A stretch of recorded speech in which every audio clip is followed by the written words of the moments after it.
as you can see, I'm back in the stronghold. Beautiful South Birmingham, Blues territory. But as you may know, if you follow me on Twitter or Instagram, Marseille has been Blues territory for the last few days. And what a trip it's been. I just want to record my thoughts about it, because obviously this one has already gone down in infamy. First and foremost, the number of Blues fans that were out there was astounding. The number of lads that I've bumped into, or that have come up to me to say hello, or that I've seen with their Blues flags out there, has really been a credit to our club. It's made me proud to be a Blues fan. But the support as a whole has made me really proud to be English. The number of fans that we've taken out there, the noise that we've made, inside and outside the stadium,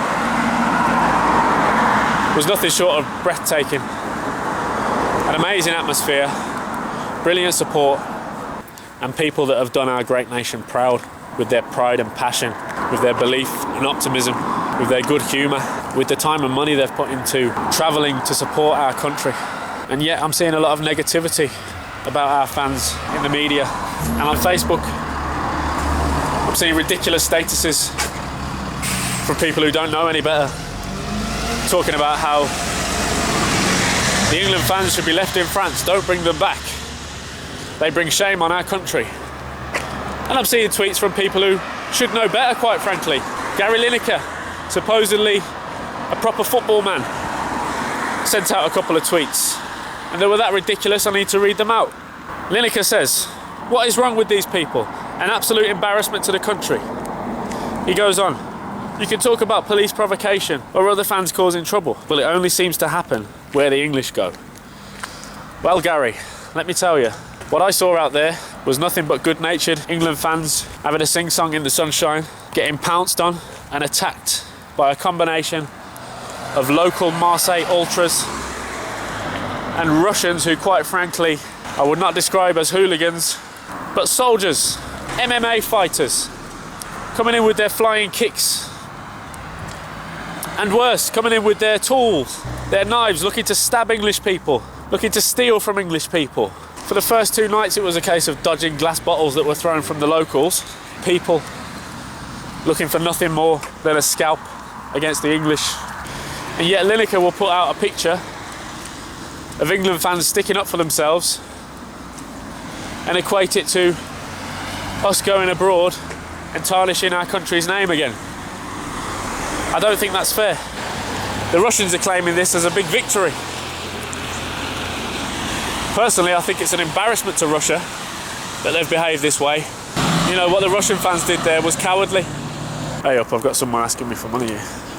You right? I'm just recording a video. It's not your problem. Yeah, literally I haven't got anything on me. It's alright, it's not your You can appear in the video with me if you want. For what? It's a football video. I'm talking to the people. Come in my video, go on. You're not into football? No, not really, not a hooligan. You're not a hooligan? Don't follow football. Did you see what happened? No. I just don't know how there wasn't better planning from UEFA. Unfortunately, there's been less security than promised. On the way into the ground, the bag searches haven't been that thorough. Most fans have just had a bit of a pat down, and clearly the Russians have been allowed in with such things as a flare gun, shooting that thing 50 yards in the air. And then you've got the little, what I've called, firework display. According to some, it was a signal of what they were about to do. And honestly, it wasn't hard for them to go over to their left and attack the English fans that were sitting there in that section, which, by the way, is a neutral section, not the hardcore of the English support. I'm wondering why none of the riot police that were lined up outside the stadium were inside to stop something like this happening. That's what you see at an English game. And yet here we are at a high-profile international tournament with a fixture that everyone knew had all the potential for trouble, and there's about 20 stewards trying to keep the Russians and the English apart. Recipe for disaster. Obviously the disaster happened. I feel terrible for the English fans that got attacked. For some of them it would have been their first ever England game. You saw kids in there, family men, lads in replica shirts that got their shirt ripped off their back. I hope UEFA is going to cover the costs of those shirts. Upwards of £60 in some cases.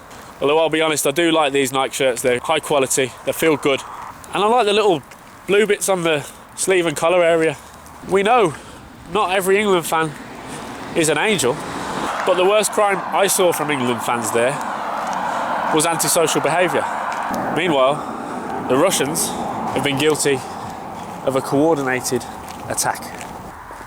And yet a lot of the focus has been on criticising our own fans. It's the self-hatred again rearing its ugly head in this country.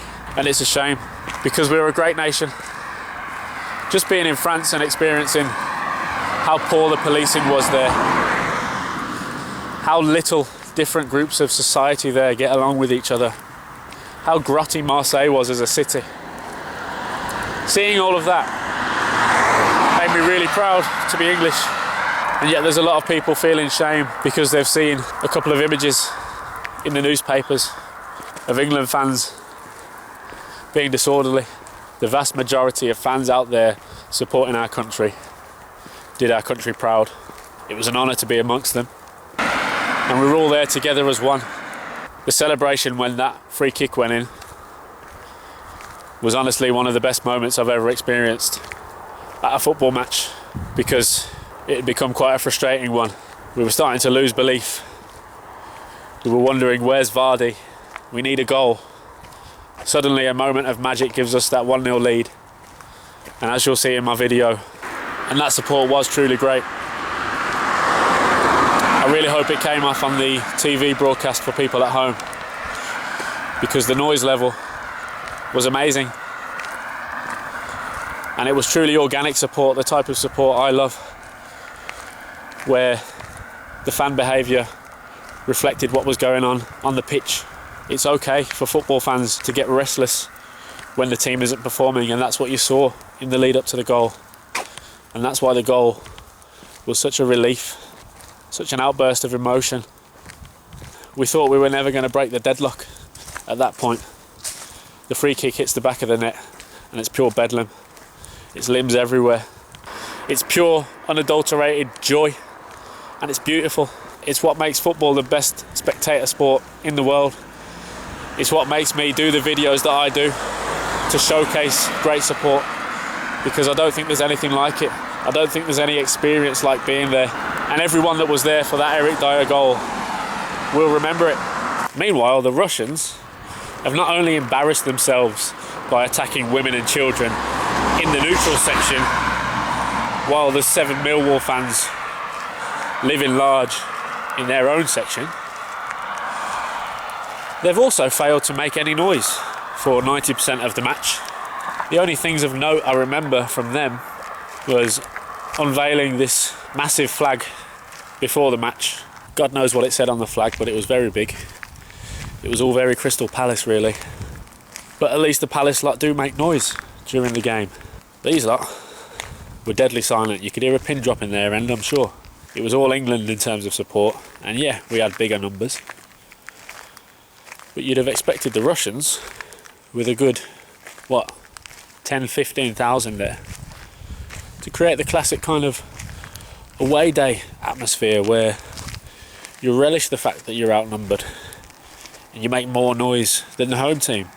Didn't experience any of that, unfortunately. Really and truly, other than the last few minutes where they've had their little party with the sparklers and they've celebrated their goal and gone into the neutral section.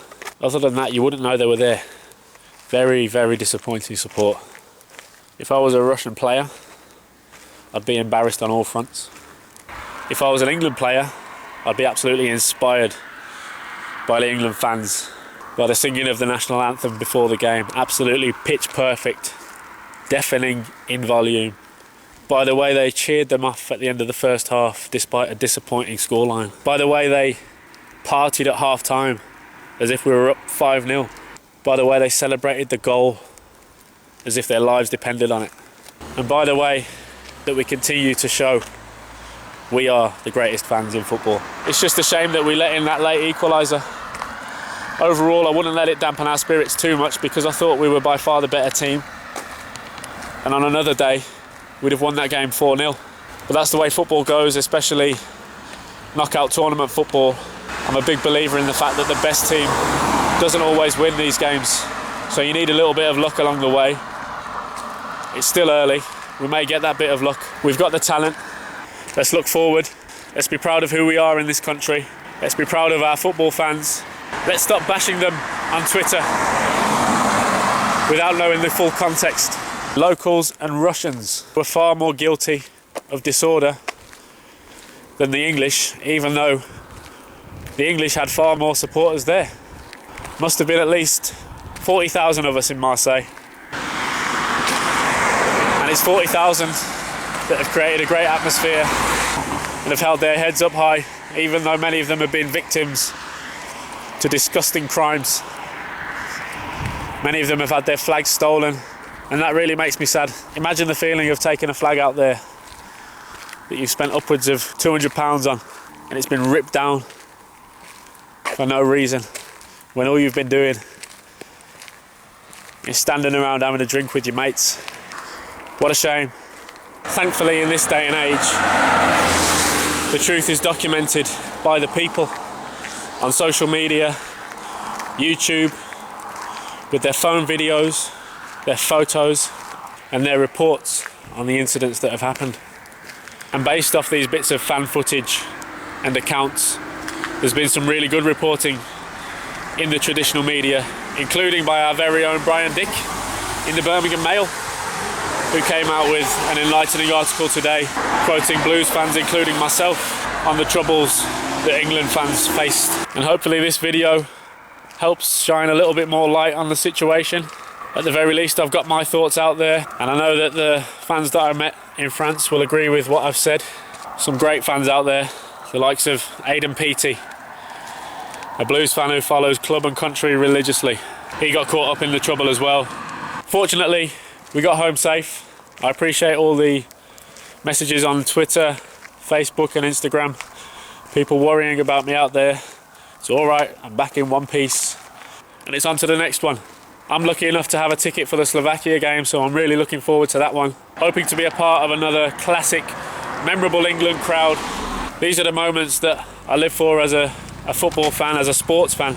I've been fortunate enough to be at some great events over the years, Blues matches and otherwise. And these Euro 2016 games are right up there with the best of them. And let's hope when we reach the semi-final, which I still believe we will, that it doesn't take place in Marseille, because that place is a dump and I don't want to go back there in a hurry. I saw someone post on Facebook that it's a beautiful little town when it's not full of English people. Again, with the self-hatred, this person is English himself. Having been there and walked the back streets and seen where a lot of people live and seen the state of the local ultras, I beg to differ on it being a beautiful place. I've been to some dodgy ones with Blues, but Marseille was no better. And of all the places outside of England that I've gone to, it's the first one that I've got no desire to go back to. But hey ho, it's an experience that I'll never forget. I'm proud to have been there, happy to have got back safe and sound, and looking forward to the rest of the tournament. So finally, quite simply, keep right on, don't lose the faith, we can still do this. Come on England.